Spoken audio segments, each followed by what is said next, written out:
Who is Iron Man without Iron Man?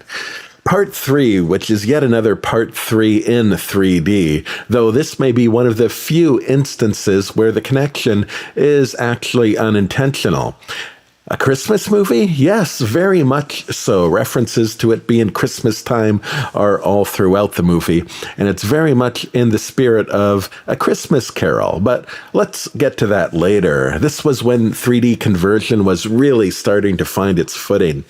As such, there's a very strong stereo presence here. The first thing that struck me was how deep the backgrounds are.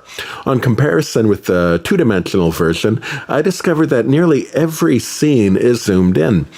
So it looks like they found a blanket technique to give them a bit of a larger playground to move segments around before they had to start infilling.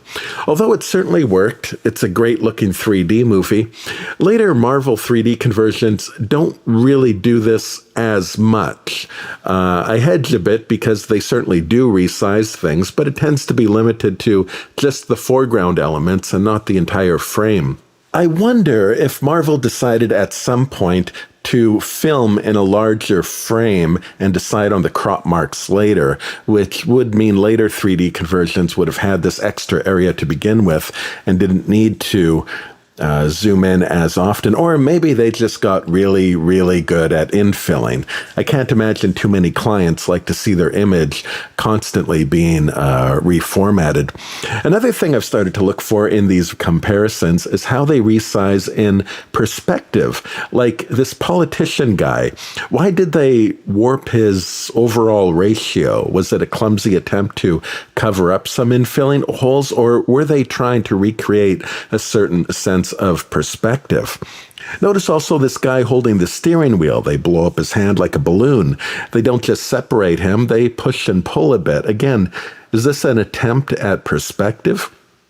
Take a look also where Tony is reaching out to Pepper.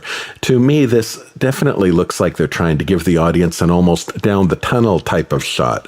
Now, even assuming the perspective theory is correct, I don't see how that would apply to a shot like this one, where that pulley is just bigger, but nothing around it seems to be adjusted.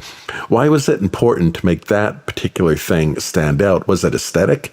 Did it just look better that way?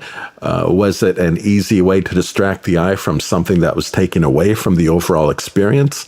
Why? Why would you do that?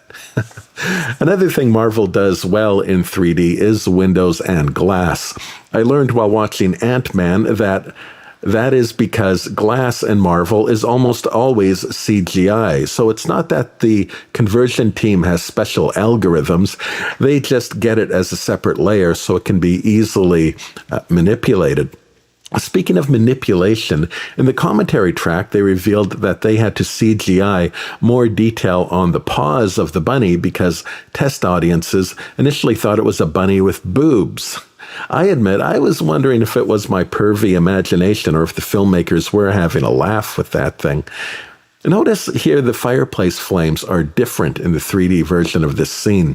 Why that is it just a stock fire effect and they didn't really care where they began the loop?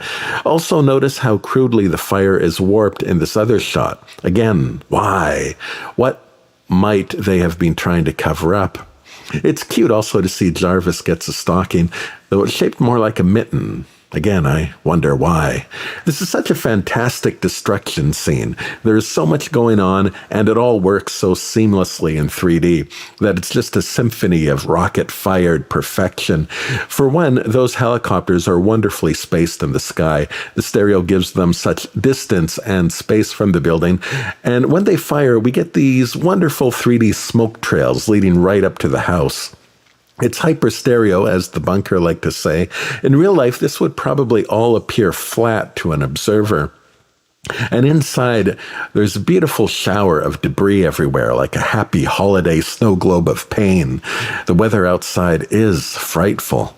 Well, story-wise, Iron Man would be popping up in almost every other movie after this as the wise old sage of the Avengers. So in hindsight, this deconstructive take is a refreshing step away from that. However, when I first saw this in theaters some 10 years ago now, Funny seems longer. I was surprised and perhaps a little dismayed at how little of Iron Man we saw in Iron Man 3. Wait, what? You destroy all his toys in the first act?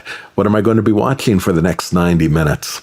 But in hindsight, it was a necessary film in Tony Stark's story. As the de facto leader of the Avengers, before a hero can take his throne, he must first be disguised as the Wanderer and travel the kingdom.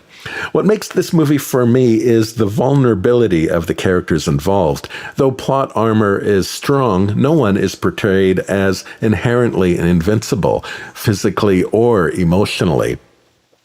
I don't think Tony is ever hiding from the enemy, but from himself. Finding a kid with a large equipped workshop supported by a waitress we never see is improbable. For me, the kid is an illusion, a ghost of Christmas, Tony's inner self.